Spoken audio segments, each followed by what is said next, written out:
Media Choice Television, its presenters, associates, and affiliates may not be liable for views shared on this program. Age restriction and viewer discretion is advised. Etteeka ligambye nti institution okusinziira ku aspirations ne wishes.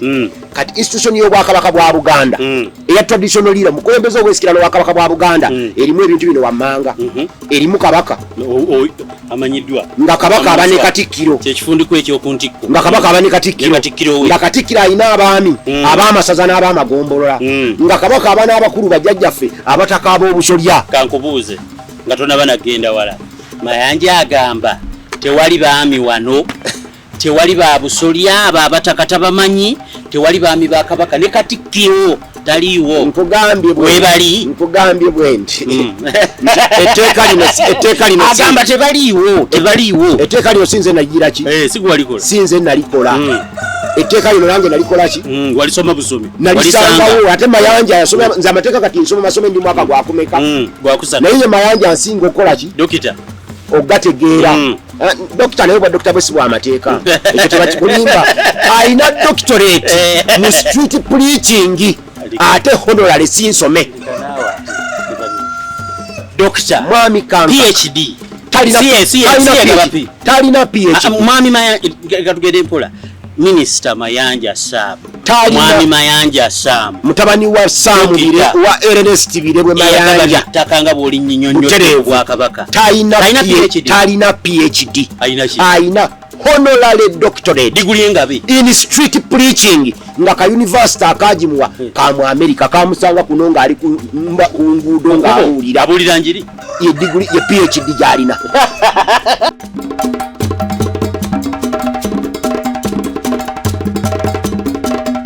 Kansoke nzije obubaka buno ate tugende mu program enamba. Abantu mwenna abeetaaga obujjanjabi nga weetaaga okujjanjabwa mu ngeri etali ya kizungu ey'ekinnansi bategeezaako nti omukugu mu bujjanjabi buno mukyala ayitibwa Ssenga Mukooki. Ssenga Mukooki akuyambako mmwe bwe baasibira e Bulaaya ng'abantu baakubba tebaagala okomewo ajja kusumulula weetaayi mwabasinga buli wogezaako okudda kuno ofuna ebizibu. Kyokka ekisinga okubasibiza ebweru bwe kuba nti mwasindika essente yammwe omuntu n'abaako by'omutuma ssente nabbanzibe ajja kuyambako okubanja mulungi nnyo mu kubanja ajjanjaba abaana Ssaako n'abakyala mumubulire ensonga zammwe ez'ekyama zesobola kuyisa wano. Ssenga Mukooki omusanga ku 0750 26000 essimu eyo osobola ogikubako butereevu oba okuyitira ku WhatsApp nkugambye eyo yokka gy'alina ojja kumusanga ku 750 26000. Buno si bulogo nzijanjaba ey'ekitone ey'abakyala abalina ekitone abayitira abakulemberwa Ssenga Mukooki ojja kumwebuuzaako ajja kukuyambira ddala oyo mwekakasa bw'omukozesa ensonga ziggwa. Mayanja alina ebintu bino wammanga njagala mbikubuulire buli kiwandiiko kyonna kye nalindabye buli kwogera kwonna kwe nalinda Mayanja akikkaatiriza nti nno wano Buganda temuyinaawo ttaka tewali era akyogera agamba temulina buyinza tetulina buyinza ku ttaka agamba n'akatongole kali limited Buganda Land Board tekiriwo mu mateeka sina mu mateeka tekiriwo kyo tekiriwo ku kiyite kya Buganda naye kampuni ya muntu era abuuze era bashareholder bameka kakati eyo gye tuva tuddayo mu 93 Ssemateeka owa 1967 Dr. Paul Milton Obote gwe yakola nga yawandiikibwa Attorney General mu budde obwo yali Binaayisa n'awandiika Ssemateeka oyo yajjawo obufuzi obw'ensikirano. Mwami Museveni bw'agenda okulwana mu nsiko n'akkaanya n'Abaganda nti bw'akomawo ng'atereza ebyasoba agenda kuzza abafuzi abaaki ab'ensikirano. Mwami Museveni ajja akkiriza bazeewo abafuzi abaaki ab'ensikirano era atudde mu lukiiko oluli abagamba lwatuula ggulu gye bawaayiririza Besigye nti Besigye yagaane tugamba nti ekiseera kyatuka tudikisasfy batulage minutes zino ani yayogera ki mu lukiiko olwo tumulabe kuba ffe tumanye yeewaako obujulizi nga byayogedde nga bakanya Obwakabaka bwa Buganda yali omu Sserwanga Lwanga ye yavayo n'akola ki nakkiriza nti yabiwakanya naye ne tubagamba publishing tubirabe kati mu 93 nga bagenda oteekako omutanda enaggalabi era abantu batera nnyo n'okububisa abantu nti ono Ssaabataka si Kabaka era tasaanye nakukola ki nakubaawo talina makulu enaggalabi nga bagala omutaka baleeta Kabaka wano bamuleta omutuuma ekya Ssaabataka baakimutuuma kumuleeterawo nga talina ranka yonna kubanga babaganda baali bakkiriza nti ye Kabaka waabwe yali mulangira naye nga mulangira naye nga tatuulanga ku Namulondo okukola mikolo giri egimufuula Kabaka kati abaganda ne bamunoonyeza tayito enaamusukkulumya ku bataka abaaliwo kuba be twalina bajjajjaffe abataka ab'obusolya nga be bataka abaliwo kati bakoyiringa tayito enaasukkulumya Kabaka okubanga yali waggulu w'abano ne bamuwa tayito ya Ssaabataka nga tannafuuka Kabaka tayito teyaliiwo eyo nti yaba nannyini ettaka balema nkitegeeza nti yaba nannyini ettaka bagikoyiringa omuleeta asukulume ku bajjajjaffe abataka abakulu ab'obusolya kubanga jjukira abo balina tayito ey'abataka nga Buganda etondebwawo kubanga abataka ab'ebika bebeegatta ne balonda omu ku bo Buganda n'abakulembera ng'akulembera abataka buli abataka buli mutaka yabanga n'amaanyi mu kitundu kye era Saapolo Kaggwa bajja okugaba ettaka mu ndagaano ey'Olw'Enda abaafiirwa ettaka baali bataka naye jjukira baali ejjako dda ng'ettaka liri wa mukama waabwe Kabaka kati mu 93 bagenda okuzzaawo obwakabaka bakolawo etteeka lye bayita restitution in brackets traditional rulers and assets act erya 93 kankutegeere waliwo gwe nawulira ngamba amayingeri gye siriwo amateeka nnyo batera nnyo okuntomeza nampeereza ogambye restitution of traditional rulers and assets ka assets Ssaako bulijjo aboogera nange tebakaŋŋamba nako bulijjo kwekali nkutegeera bulungi kazaawo ebintu ebyabwe bo lizaawo bo n'ebyobugagga bwabwe and their assets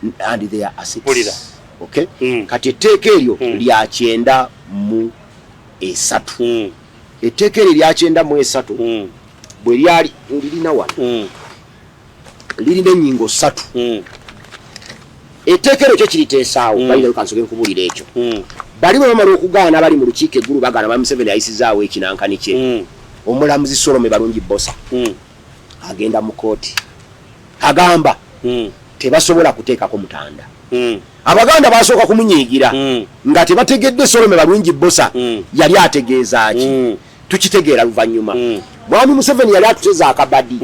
tusseeko Kabaka ffe tumale okukola emikolo gyaffe yayitewo jjukira tugenda mu biddako yamala okuyitawo waveeyo akasajja akalanga ka Ssewandagi oba Sam Mayanja awaabe nti ono gwe baataddeko akontana ne ssemateeka owa 67 takkiriza muntu yenna kubaawo nga mufuzi waki wannono n'olwekyo ono gwe baataddewo mukyamu taliwo bamugyewo akontana ne ssemateeka kati Solome Balungi Bbosa agenda mu kooti ya ssemateeka agamba nti tetuyinza kuteekawo Kabaka bakola etteeka lya 93 besikale nga ligendererwamu kuzikiza nnyingo ya 67 batondewo omufuzi bateekeko Kabaka omanyi bw'oba olowooza otegeera obukulupa bw'abannabyabufuzi Kabaka bamuleeta Museveni ayagala mumuteekawo naye ng'akimanyi bulungi etteeka erimuteekawo teririiwo nga ye bw'anaamala okulya obwa pulezidenti wanajja omulala amugjawo omulala ajja kumugjawo nga bwe kisoboka kati bakola ebyo bamuteeke Balungi Bbosa agamba nti ate Balungi Bbosa atebuka agenda mu kooti agamba tukole teeka agenda mu kooti awaaba tekisoboka tuyinza kuzzaako mufuzi wansikirano nga obuyinza tebukola ki nga obuyinza tebuliiwo bwe batyo bakola etteeka erya 93 etteeka erya 93 ligamba there shall be the institution of a traditional leader traditional leader gwe bagamba yalina powers okwodinga property in trust ku lulwe ne ku lw'abalala kankutegeere bulungi bwe nali wano ne Kyasanku yaŋŋamba tewali teeka lizaawo liteekawo Kabaka yekka kati yaŋŋamba restoration yegamba there shall be lyakolebwa nga ligamba there shall be weriri kakati lya 93 era etteeka eryo mu 93 lyalambika ne properties ezaali zitandikirwako kubanga baali bazzaako restitution of traditional rulers and assets kutegedde bulungi kubanga assets ezo bazizaawo batya obote mu tteeka lye erya 1969 the Public Lands Act ya 1969 lyajjako abafuzi ab'ensikirano ebyabwe byonna ne libitwala mu Uganda Land Commission era ne investinga byonna bye baalina mu Uganda Land Commission nga ebirirako obuyinza kati netteeka likomyawo ebimu ku ebyo tulina akakiiko ak'ebyaffe akakulembera Nsibambi Apollo omugenzi keka negotiate nga buli ekikola ki ebyaffe buli ebikomawo era tutandika na Kabaka wa Buganda nazibawo netteeka tebaalikolera Kabaka wa Buganda yekka kubanga bayongeramu n'abafuzi ab'ensikira n'abaki abalala kati etteeka eryo tujja mu ssemateeka owa 95 kubanga lyo lyali lisooseewo ennyingo ye kuba lyalina ennyingo emu lyalina ennyingo 3 esooka ennyonnyola interpretation ey'okubiri neeragala kukuzzaawo ennyingo eyo ey'okubiri gye bazzaawo mu kawaayiro kano ak'ebibiri 246 mu kawaayiro ak'ebibiri 46 kagamba institution of traditional or cultural leaders subject to the provisions of this constitution the institution of a traditional leader or cultural leader may exist in any area of Uganda in accordance with the culture, customs and traditions or wishes and aspirations of the people to whom it applies. Ekikwatako etteeka terizaawo Kabaka lizaawo institution y'obukulembeze obwensikirano nga libugizaawo in accordance with the culture, customs, traditions or wishes. Obulombolombo ennono obuwangwa oba n'ebyo bali be baagala bibeeremu not only wishes and aspirations n'ebyo bye beegwanyiza of the people to whom it applies. Kangereze ku Baganda Abaganda bagamba okuzaawo institution yaabwe etteeka terizaawo Kabaka lizaawo institution y'Abaganda nga bwe bagyetaaga n'obulombolombo bwabwe n'enneeyisa zaabwe ennonolezo zaabwe ensibuko bye baagala bikolebwe ne bye balowooza ebiyinza obbayamba mutuufu okugamba nti tebazzaawo Bwakabaka kubanga Obwakabaka is territory Obwakabaka buba n'ensalo nti buyita wano buyita wali buyita wali buyita wali buyita wali ensalo eyo n'obeera n'obuyinza executive powers era wasinzira n'akubuuza nti tteeka ki erigamba nti there shall be owessaza there shall be ekatikkiro etteeka ligambe nti institution okusinzira ku aspirations ne wishes kati institution y'Obwakabaka bwa Buganda eya traditional leader mukulembeze obwesikirano wa Kabaka bwa Buganda erimu ebintu bino wammanga erimu Kabaka amanyiddwa nga Kabaka abane katikkiro kyekifundiko ekyokuntikko nga Kabaka abane katikkiro nga katikkiro ayina abaami ab'amasaza n'ab'amagombolola nga Kabaka abana abakulu bajjajjaffe abataka ab'obusolya. Kankubuuze nga tonaba nagenda wala Mayanja agamba tewali baami wano tewali ba busolya abo abataka tabamanyi tewali baami ba Kabaka ne katikkiro taliiwo nkugambye bwe nti etteeka lino agamba tebaliiwo etteeka lino sinze nagira ki sinze nalikola etteeka lino nange nalikola ki walisoma busomi nalisangawo ate Mayanja yasoma nze amateeka kati nsoma masome ndi mwaka gwakumeka naye Mayanja nsinga okukola ki dokita ogategeera Dokita naye bwa Dokita Bwesi bwa amateeka ekyo tebakikulimba ayina doctorate mu street preaching ate honorary sinsome Dokita mwami Kanka PhD talina PhD mwami Mayanja katugende mpola Minisita Mayanja Sam Mwami Mayanja Sam mutabani wa Sam bire wa Ernest Birebwe Mayanja takanga boli nnyonyonyo kwa Kabaka talina PhD aina honorary doctorate degree ngabi in street preaching nga ka university akajimuwa ka mu America kamusanga kunonga ali ku ngudo nga abulira njiri ye degree ye PhD jalina era bwo mulaba nga avimba ngo omutuuziza ku set mbadde manyi ye cha doctor mbadde manyi negas doctor of philosophy nedasebo in law nedasebo si wa mu mateka nedasebo aina honorary doctorate ebintu ebyo binako obujulizi muyite wano bayita gundere yali amutegeera kyasanku awakanye Dr. Mayanja doctorate jalina yakubulira njiri ku street hakati era ne gundi oyo namuwulidde wano kyasanku nga nnyonnyola nti etteeka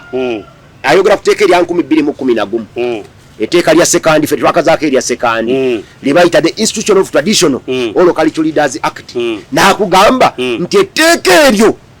teririnamu kigambo na kimu weritegereza Kabaka tewali katikkiro era nagamba nti etteeka eryo ya nyingo 17 etteeka eryo the Institution of Traditional or Cultural Leaders Act lya pages 14 mu chapter yalyo ey'okubiri gye bayita interpretation linyonyola who is a traditional leader neligamba the word traditional leader shall mean king mu contest ya king bwe tuba twagala okulaba oba erifaalingako wano oddayo mu ndagaano y'olwenda who is a king mu ndagaano y'olwenda temuli mu kigambo Buganda endagaano y'olwenda Buganda bagiwandiikanga Uganda era egamba buli wowulyanga gamba Uganda ye endagaano njiina wano bakati ekyuma ky'omuzungu gino kintimawa obuwayiro bwo nali badde mbukusomedde naye intaneti waakyo takola bulungi endagaano y'olwenda tebanga mu kigambo Buganda mulimu Uganda ebigambo byonna byeyogerako bagiyita Uganda see native agreement and Buganda native laws of the Uganda Protectorate revised edition 1935 volume 6 page 13 Musa antikati onakuwa reference eri gyogenda okusobola okunoonya bino okiwulidde akuwa reference tuwona sange ekigambo Buganda waliwo Uganda wojendagaano eno ey'olwenda ye reference kwagikuwa kati agamba with the undersigned to wit Sir Henry Hamilton Johnson KCB Her Majesty's Special Commissioner Commander in Chief and the Council General for the Uganda Protectorate and the adjoining territories on behalf of Her Majesty the Queen of the Great Britain and Ireland, Empress of India on the one part and the under-mentioned regents and the chiefs of the Kingdom of Uganda on behalf of the Kabaka in bracket King and the Kingdom of Uganda nkawulidde regents and the chiefs of the Kingdom of Uganda on behalf of the Kabaka in bracket King of Uganda and the chiefs and the people of Uganda on the other party do hereby agree to the following articles relative to the government and administration of the Kingdom of Uganda. Eno Kabaka mu Uganda ali omu ye king of Uganda. Era kyebayita Uganda mu ndagaano eno ye Buganda. Era bwogera kigambo king bategeeza Kabaka. King of Uganda. Kati etteeka lino Institution of a Traditional Cultural Leader Mwami Kyasanku yali wano agamba nti ya peji 17 ekisooka ekyo kikyamu ya peji 14 mpulidde bulungi ya peji 10 lizaawo king lizaawo Institution of a Traditional Leader kati mu interpretation yalyo jukira etteeka litwasoose okugerako lya 93 erya 93 bali replicatingidde mu ssemateeka wa 95 kati mu 2010 ennyingo eno ya ssemateeka wa 95 ennyingo 246 katugibikkule omanyi bino ebintu byetaaga era neebunya nnyo oyanjudde Mwami Kyasanku nga munnamateeka ng'ate nze omuyizi w'amateeka ng'ate ebintu mbiramu okukinga omuntu bwajja wano nasooka linda bangu omutwe gwe mweru nemanya nti awo omutwe omweru guno yegugenda okuvaamu ddala gya nviiri nki naye ngenda okuwulira noteekako oba okola ebibuuzo byo omuweko reference olina kewatandika nga kanyuma nagamba ti banjigiriza akayimba okugenda ne bendi ngenda n'obote kubanga amateeka ga bendi sigasobole kati nenninda maaso eno nga muwuliriza akayimba ako akayimbe kebamuyigiriza nagenda okuwulira nga akayimba kebamuyigiriza kakoma ku bigambo ebyo bina okugenda ne bendi ngenda n'obote kubanga amateeka ga bendi sigasobole kakati nembuuza ako kayimba kebamuyigiriza kaali kaggwayo katya ng'enviiri enjeru ezo tuzisubira okubanga akayimba ako zikamanyira lwaki bakayimba kubanga kuyimba akayimba ako beni bamutuuma n'erinnya erya Ssenkagale era abaava e London mu Lancaster Conference bwe baatuuka wano bawandiika n'ebbaluwa omugenzi Abubekeri Kakyama Mayanja ne bannaabalala basatu ne bakomawo ne bannaabalala basatu bo bakyali balamu saagala kuboogera naye oliyo omugenzi mwogerako bawandiika ebbaluwa ne bagisaasaanya nga tugenda mu kulonda kwa 61 kuba bwe tuva mu Lancaster Conference nga tetukanyiza beni yaddawo amaanyi kuba yawangudde akalulu naye nga Buganda eganye okulonda kati eri bakisidisa Buganda eddemu okulonda nga beni agamba nti Buganda bw'enaalonda nange nzikiriza akalulu tukakole ki amaanyi gamuwala kazi ba Abubekeri Kakyama Mayanja nabo babala beni tumusuuza tutya ekintu ne batuula wansi ne bawandiika ebbaluwa ne bagiwandiikira Sir Edward nga bamugamba nti nze chief minister bw'oba oyagala nkumalira ensonga zo jangu onsanga entebe ekyamazima ebbaluwa beni si yagiwandiika bano bagiwandiika buwandiisi nti omusajja okumanya wa Ssenkagale wa mawaggayi era wa mateeka jjukira amanyiira ayise ne Kabaka jjukira balina enjawulo beni yali asinga ku Kabaka omwaka gumu obukulu beni yali yasoma amateeka nga Kabaka yasoma birala beni bonga abantu ne Kabaka bali bachakalirako mu mbeera emu eya bulijjo era Ssaabasajja Kabaka kigambibwa naye exercising right ye nga Ssaabasajja kati ate ne Buganda Ssaabasajja Kabaka bwa exercising right ye nga Ssaabasajja mu Buganda webaza bakyo kati beni yaddamu n'alitali yetinga n'atuula mu kifuba kya Ssaabasajja Kabaka mu kifo ky'okwebaza nkutegedde kati awo nobawo butakkaanya era ng'obutakkaanya bwabwe ng'abantu kati bano bayita mu butakkaanya obwo ne bawandiika ebbaluwa ne bagiteeka ku bbeeni musajja watunga si yagikoze kati abaana bwe bamutuumira Ssenkagale okumanya amanyiira Ssenkagale era kyali kivumo oyo mwana Ssenkagale kati okuyimba akayimba bagamba ti beni ye wa amateeka naye obote teyasoma mateeka kuba beni buli kyeyajulizanga ng'abajuliza mateeka kati bano bava muyimbako akayimba okumuyeeya nti amateeka ago ffe ssebo gakole ki ffe twagala kutunga Buganda kubanga bagenda mu kuteesa nga Buganda yeegamba nti nze sigenda mu Uganda yawamu Buganda position yaayo yali nga nze kati bava eri nga fallback position egambye nti kale Buganda katugiwe federo mwefuge mwekole ku nsonga zammwe naye nga mwekolera ku nsonga zammwe temuvudde mu Uganda kati eno ennyingo ey'246 bwe bamala okugikola wano wansi bagiterako for purposes bagikola the institution akatunga atokutagamba for purposes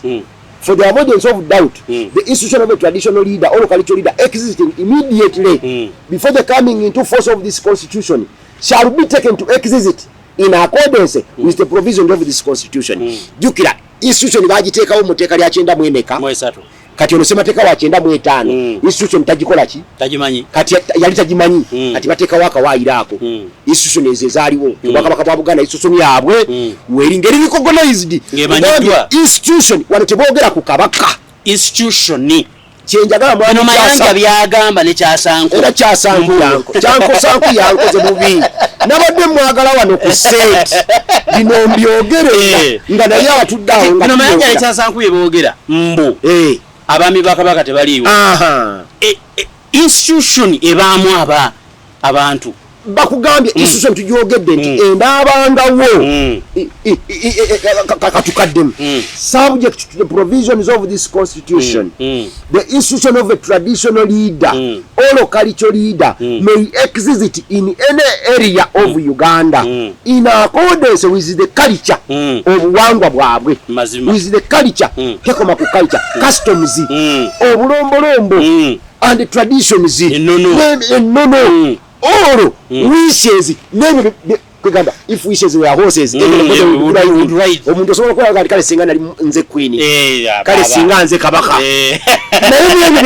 byetuteebereza byetweyagaliza bwa kabaka bino okubiddukanyiza aspirations n'ebiruubirirwa byetuluubirirwa of the people to whom it applies mu mbeera y'obwakabaka bwa Buganda. Kitegeeza jo Ssaabasajja Kabaka yatugamba nti ennono edibizibwa mu aspirations Ssaabasajja Kabaka in the future asobola okubaako kyadibya ekutambula n'omulembe omutebi ekyo nakyo muteeka kiri of the people to whom it applies. Kati ffe ku Baganda institution ya traditional leader tugambye ebaamu kabaka nga yali ku ntikko of course ebaamu katikkiro ng'alina abaami ab'amasaza n'ab'amagombolola n'ab'ebyalo ebaamu abataka bajjajjaffe erimu abakulu abo bajjajjaffe abakulu ab'obusolya erimu abakulu ab'amasiga erimu abakulu ab'emitubanganze erimu abakulu ab'emnyiriri erimu abakulu ab'empya. Those are our aspirations and wishes of the people to whom it applies. We are the Baganda, we are the people constitution Bagamba to whom that institution applies. No munyankola akola atyo kati teweetaaga kuteekawo tteeka kubuuza nti ate onajjawa muliri etteeka lyekugambira 2011 mwagamba nti mulimu wagamba kigambo kabaka nkugambye mu interpretation section yaalyo bogera traditional leader means a king. Mayanja agalina agasomawa getwagala agasomawa kakati bwe bajja balina amateeka minister gundi era balina constitution namuwulira nnyo kyasankunga ng'otinga wana amateeka ate ngomaze omwito dusula amateeka etteeka lya busuulu n'envujjo is a repealed law. Constitution ya 67 is a repealed law. The land amendment waliwo constitution ya 62 is a repealed law. The 1969 Public Lands Act is a repealed law. Amateeka agaliwo olwaleero ye 1995 constitution kituufu bwe tuba twogera ku byagira kati tutambula na 95 etteeka eriva mu bino yeno the institution of traditional or cultural leaders act era 2011 etteeka eriddako ku nsonga z'ettaka lyerino the land act gali gonna aga 69 67 biki that one is repealed law. Ago tugakolako nga reference bwe tujja muli tugajuliza naye tegakola bwe tujja tetugasalira ku musango naye era bagwadde bagajuliza mu bukyamu bwe yajja wano ku olwo yali asoma bulungi nnyo kigambo ku kigambo atiko ya Samu Mayanja gye yali awandiise mu lupapula lwa New Vision ng'anyonyola kye bayita public land. Samu Mayanja public land amujja mu ndagaano ya Lwenda mu ndagaano y'Olwenda temuli mu kigambo kye bayita public land. Ettaka eryali mu balogabana ettaka mu ndagaano eno y'Olwenda ennyingo ya 15 yegaba ettaka nga bwe baalifuna. Simanyi oba obudde obuyina obukuŋŋambisa okubunyamba okugamba ebyo byonna tugende kukiddako. I have all time, I have all day. Ennyingo eye 15 ye yagabanya ettaka mu ndagaano eno ey'Olwenda. Omanya abantu bagenda ne boogera ebigambo bino nga balowooza nti ffe tuli bajega. Nkugambye bwe nti ekisooka kye nsoose okukugamba nti etteeka lino lyagamba ery'eppeegi 17 lya peegi 14 lyagamba nti liri mu kigambo kabaka. Nkugambye nti ligamba traditional leader kitegeeza king wali nenkuddayo buteeka mu ndagaano y'Olwenda nenkulaga king baali bategeezaani era kiwandikiddwa Kabaka mu bracket ne bateekawo king era nenkugamba nti mu ndagaano y'Olwenda boogera ku Uganda bategeeza Buganda. Era wano mu mateeka gano mu tteeka lino lya constitution gye tulina teryogera ku Uganda lyogera ku the Republic of Uganda. Ebintu ebyo bibiri byanjawulo. Republic Uganda ne Republic of Uganda byanjawulo. Era toyinza kugamba tunulya constitution eyo egamba Constitution of the Republic of Uganda 1995. Not Constitution of Uganda.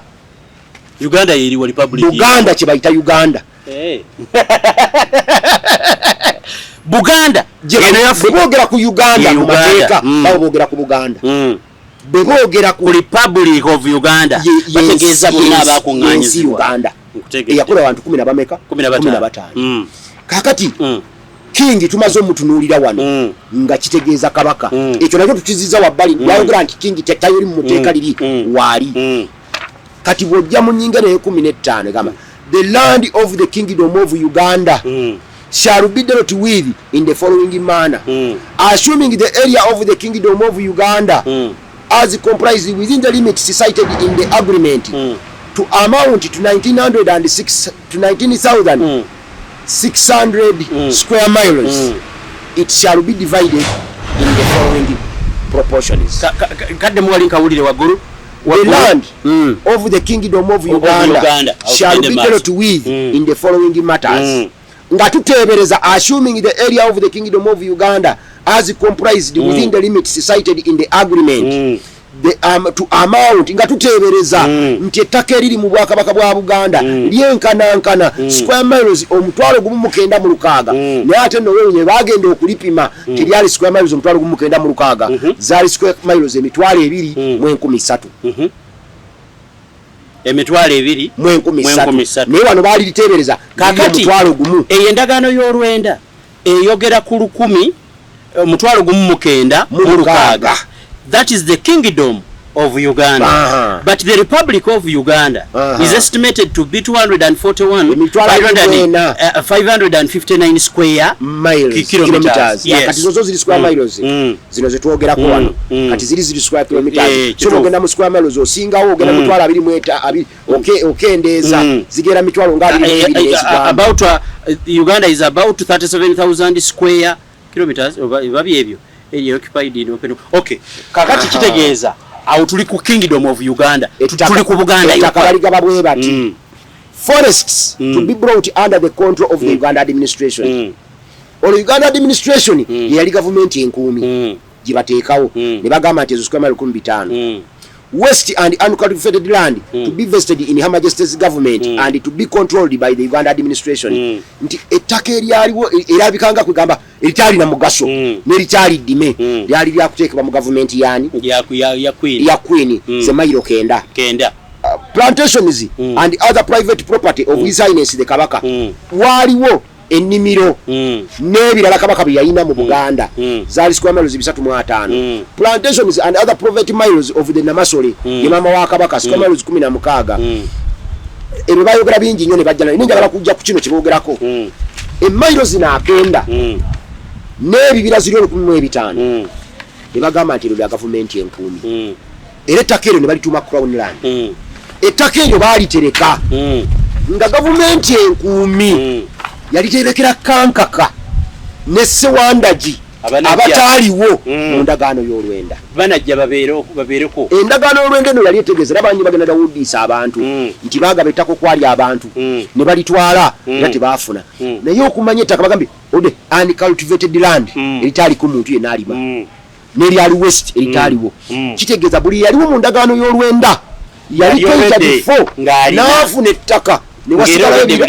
akola eryasigalawo nga liriwasigalawo ebyabandi banazaalibwa abalimu 5 ze mairo omutwalo gumu mu bimeka mu 5 abaddawo tulijja kwani bwe tujja nga tumaze okuddawo gavumenti enkuumi yalifuula crown land bano lwa kugamba nti public land erifuula crown land ng'eriterekedde fe Abaganda abaliddawo abataaliwo mu ndagaano ey'olwenda tujjanga genda mu eyo tulisabe tulikolereko activities omuzungu bw'aba agenda mu 62 ng'ennaku z'omwezi 31 March akola ate etteeka eddala the Public Lands Act etteeka lya Public Lands Act era 1961 ng'ennaku z'omwezi 31 March litondawo ebitongole kubajjukira tugenza okwegatta twegatta ebitundu 15 15 buli kitundu kyalina ettaka mu bitundu byakyo Toro, Ankole, biki nga mu bitundu mulimu Obwakabaka bwa mirundi 5 mwalimu Buganda, mwalimu Ankole, mwalimu Bunyoro, mwalimu Toro ne territory ya Busoga. Biri ebitundu ebirala ne babiyita districts. Ffe wano tufuna federal. Biri ne bibeera nga biri districts naye binaakulana ne biwula nga byetaaga enkola eno nga bijja kugibaawo. Kati mu mbeera omuzungu ateekawo etteeka kubanga agenda ettaka lyo lyabadde alina ng'ali holdinga trustee liyakuumanga mwakyoli lyalinga lyabakyoli liyakuumanga e Buganda lyalinga ly'Abaganda liyakuumanga ettoro lyalinga ly'Abatooro liyakuumanga Mwankole lyalinga ly'Abanyankole naye lyonna ng'alikuma kubanga endagaano eno ey'olwenda eyagaba ettaka si ya Buganda yokka ne Mwankole gyeri eyagaba ettaka nettoro gyeri eyagaba ettaka era buli wagabanga ettaka yalekangayo lino ly'owulidde eryafuukanga eryaliira Queen Crown nga Queen alikuuma ku lwabo abatabakoze eki abataaliwo eryali enkote nga baliwo bonna bafunye kati ery'ettaka lyayita public land naye yawukana etya ku ya Obote nti mu 1961 bw'ateekawo 62 Maachi bw'akuliyetinga eyo public lands ordinance atondawo ze bayita land boards land boards ezo bw'azitondawo olwo ne zibanga buli kitundu byali 15 ebikoze Uganda Buganda neba ne land board eyayo nga bagiyita Buganda Land Board ng'eyo institution ya state eya Buganda the federal state of Buganda ng'erina institution yayo managing ettaka lyabo ab'omu Buganda era ettaka eryo nawulira ng'akulimba n'okulimba omuleete wano akulage ekyapa nga kiriko akagambo nti n'abakyala Queen akwazisa ettaka yaŋŋamba kubeerako Queen akwazisa tekiriiko era ettaka eryo ebyapa ebyo bitunuulira kwabeerangako ekikaakyo kyeweddira ne jjajjaawo waali bajjajjaawo babiri okulaga nti ettaka mu Buganda lyabanga liweebwa Baganda ng'okakasa nti oli Muganda wateekwa okuba n'ekikaakyo Omuganda aba n'ekika kyakola kikyeddira kati district Buganda Land Board yali ya institution ya government ya Uganda. Kankubuuze kyasanku yaŋŋamba nti Buganda Land Board yali managing ettaka lya Kabaka ery'olusuku lwa Kabaka square miles 305 kaze ino okumanaginga sirina eddala so kantegeere Buganda Land Board yetekebwawo managinga ttaka lyonna eryali Queen gye bayita Crown Land mpulira ettaka eryo Queen lyakola ki lyatondawo kati tebagikola Buganda wokka nettoro waliyo Toro Land Board ne Ankole waliyo Ankole Land Board ne Bunyoro waliyo Bunyoro Land Board ngera Queen ayina lyeterekedde ne Acholi waliyo Acholi Land Board mpulira eyo board nga ya government ya Uganda ya Buganda government seze bitundu omuntu yagamba nti tetuyinza kubakkiriza bino mwagala kutonda state within a state webale nnyo ekigambo ekyo bakyogera mu luzungu okubuzaabuza abantu America mwagala kukola ggwanga munda mu ggwanga eddala ekyo Museveni tajja kikkiriza ne baminisita be katuddeyo mu 62 batondawo state eya Uganda ng'erina states 15 there were 15 states within the state of Uganda ekyo kimu America nsi eyetongodde era eyitibwa United States erina states 5 mumeka mubiri ziri munda era zeekolera ku nsonga zaazo nga bwe zifaanana within the United States kati waliwo ate states ezibeera mu state nga zo ziri independent Vatican ekibuga ekikulu ekya Papa nsi erina mu kibuga kikulu ekya Italy kibayita Rome naye nsi eyetongodde era yekolera ku nsonga zaayo buterevera Papa n'okuyingirayo ofuna visa togamba nti ofuna eya Italy oyingira buyingizi si yokka ne wano mu Africa bw'ogende South Africa Lesotho ne Swaziland nsi eziri munda mu South Africa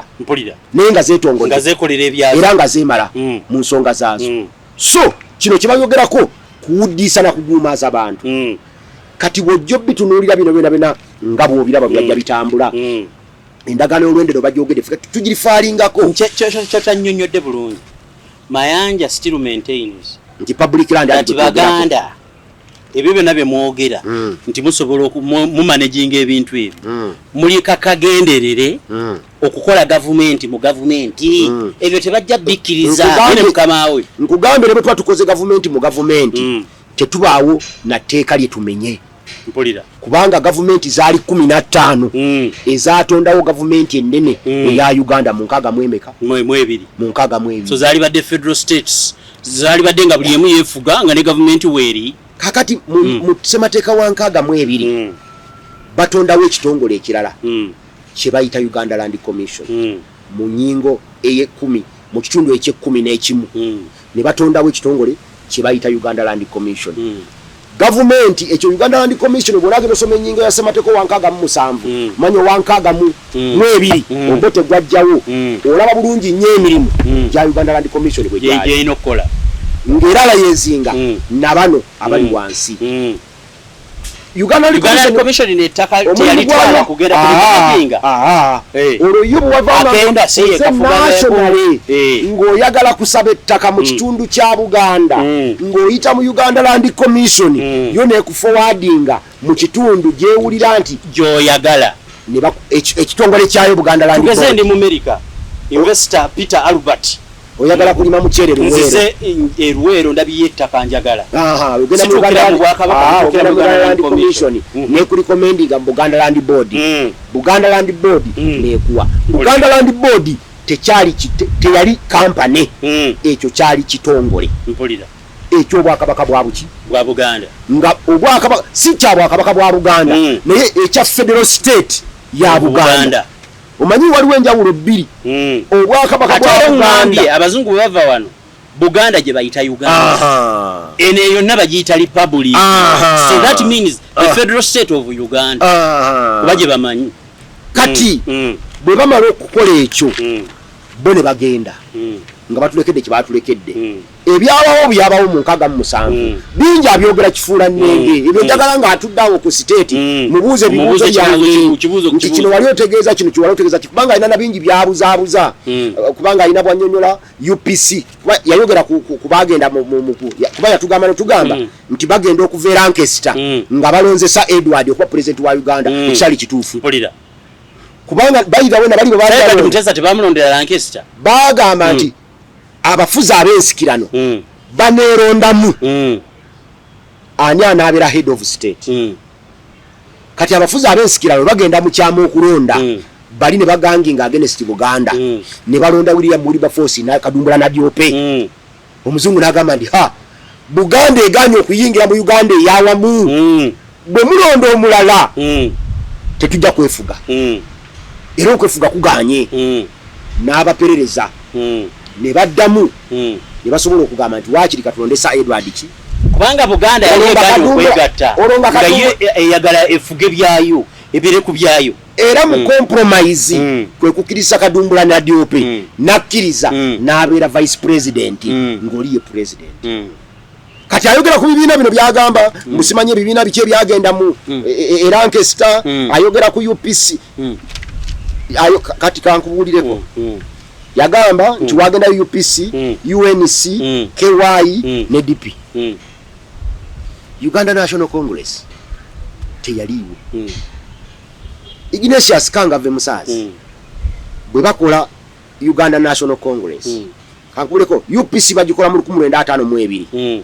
abantu bali musanva bali mu lukiiko bayitanga legikko Aike Musazi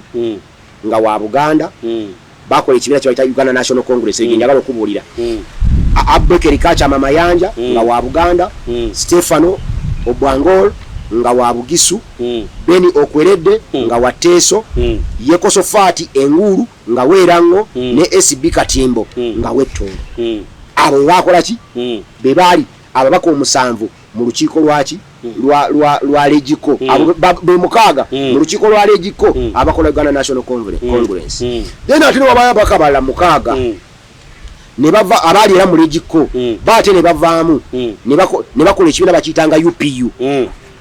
Ignatius Kangave Musazi kitegeeza ki Uganda people's biki union then Ignatius Kangave Musazi n'Obote ne bagaana okukkanya mu Uganda National Congress jukira bali munda mu Uganda National Congress n'Obote bwe bagaana okukkanya ne bavaamu ebiwayi bimeka bibiri mu Uganda National Congress ekiwayi ekimu kyali kikulemberwa Obote ng'ekiwayi ekirala kikulemberwa Musazi mu March wa 1996 ekibinja kya Uganda National Congress kyali kikulemberwa Obote kyegatta ku UPU ne bakola Uganda National Congress Ignatius Kangave Musazi ne bamuleka mu Uganda National Congress bo UPU bwe begatta n'ekibinja ky'Obote kya Uganda National Congress ne bakola Uganda People's Congress kakati Uganda National Congress yanafuwa neggweramu ddala amaanyi kubanga wali ati mu Buganda muzemu ekibiina ekirala ekyali ekyamaanyi DP ekyali kifuuse Popular kati awo ne batondawo ekibiina ekirala Masembe Kabali Sepiria bamuyita Sepiria Kisawuzi Masembe Kabali n'atondawo Kewayi evuganye ne DP kati Kangave Musazi n'anafuwa era mbagende Lancaster teyaliyo omanyi era mu lukiiko lwa 19 kubanga olukiiko lwatunda okuva 19 Septemba okutuuka 9 Oktoba mu 1996 UNC eya Ignatius Kangave Musazi teyaliyo mu Lancaster Conference. Njagala nsimbawo akati kebizeemu UPU UNC UPC jetya KY obusaya kungambya ino lukunkumulirwa amanya awo nja kwetaaga okukubawo ennyo kuba simanyiiwo ate n'abantu wabuzabuza abaki era awo tujja mwami Kankaka nkulage bano libayita public land litandikirawa litandika na Public Lands Act eya 1969 Obote bwajjawo state land boards naddira amaanyi gonna n'agateeka mu kitongole kya Uganda Land Commission ettaka lyonna eryali mu land boards eza state lyonna n'alitwala n'eryabafuzi ab'ensikirano lyonna n'alitwala n'aliwa Uganda Land Commission Obote ng'amaze okudeclaringa Uganda eripabuliki olwo ettaka ne lifuuka lya repabuliki olwo lino lyawukana litya lino walingo disabanga oteeka kuba Muganda okusabira Buganda ng'oteeka kuba Mukyoli okusaba eri Akyoli bw'alitwala mu Uganda Land Commission ng'ali expropriatinze olwo nga tuteeka kuba Mukyoli nga neeba Mukyoli olisaba e Masaka nga neeba Mutooro olisaba Akyoli mazima Obote walifuulira public land era mu Uganda yonna public land yali mu bitundu ebyokka ebyalina land boards. Njagala okubabuulira ebirungi biggwa byokya Oweekitiibwa Ssentamu Mukasa Ssewandagi musajja ndowooza oli wa kika kya Mbogo neddira Mbogo abanzaala bankima batufuukidde ekizibu bawakanya okubaawo kw'ensi eno aye kirabikanga omwoyo gw'obukulembeze bwe gwali guzuukuka gwayambala mayembe ga Mbogo oza ne gwambalira ab'ekika ekyo ne gulondayo abasajja eŋŋwaŋŋuli olwo wajjo omwaka mulaba wano ku media choice wajjo naye alifuuka obw'olubeerera kubanga amagezi gaalina mangi naye nkwegayiridde nnyo ku Kyasanku ne Saamu Mayanja Kyasanku mugambe leero yatiridde bwerere nadduka kubanga abantu babadde bamuyinze era ne debate njitutte ku bintu birala nnyo nesigitwala nnyo ku bibye njja kuleetera Saamu Mayanja njagala Mayanja wali naawe wano oyo tasobola ajja kujja ekyo kikakasa Saamu Mayanja n'olwekyo ku mulundi oguddako tugenda kutandikira nja kwetaaga nnyo okulima digging deep into mu bintu bino Oweekitiibwa Ssewandagi ajja kubeerawo Ssentamu batufuukidde ensonga naye abantu bafatulira bagambe amateeka gano gonna Saamu Mayanja gayogerako tegakyali muri regime efuga ttaka na bukulembeze obuli wano gali repealed ekyo ono wamwanjulanga munnamateeka n'oli munnamateeka bakimanyi nti a repealed law has no effect to the current event just tulyogerako bwogezi for academic purposes oze nongamba ati Saamu Mayanja PhD y'amateeka bulijjo ntannyo nga ngamba bulijjo manya n'okumuwakanya ate nga alina doctorate mu mateeka doctorate PhD alabikanga era bangi zaatatukwa ku ntegeera ye y'amateeka bagumalidde awo ne balowooza nti Saamu Mayanja alina doctorate mu mateeka ekyamazima nga tagirina ye yakubuulira njiri ku street. Tujja kujja omulundi omulala twongere okwekkaanya emboggola ya street preach ono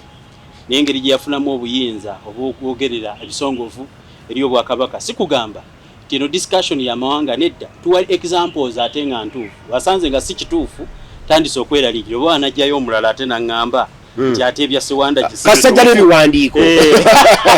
bw'onajja omulala ekiwandiiko kimenyebwawo ekiwandiiko bw'onajja omulala media choice fe tujja okufunamu kuba tujja kubanga twatandika n'omutono kati nga tumaliriza akalimi kagwiriddeyo ddala. Yenze kanka ku kubaweereza siimye nnyo okubaawo kwa siwo ekitiibwa Ssewandagi Center mu musajja ono era nga musajja muganda bulungi nnyo ensonga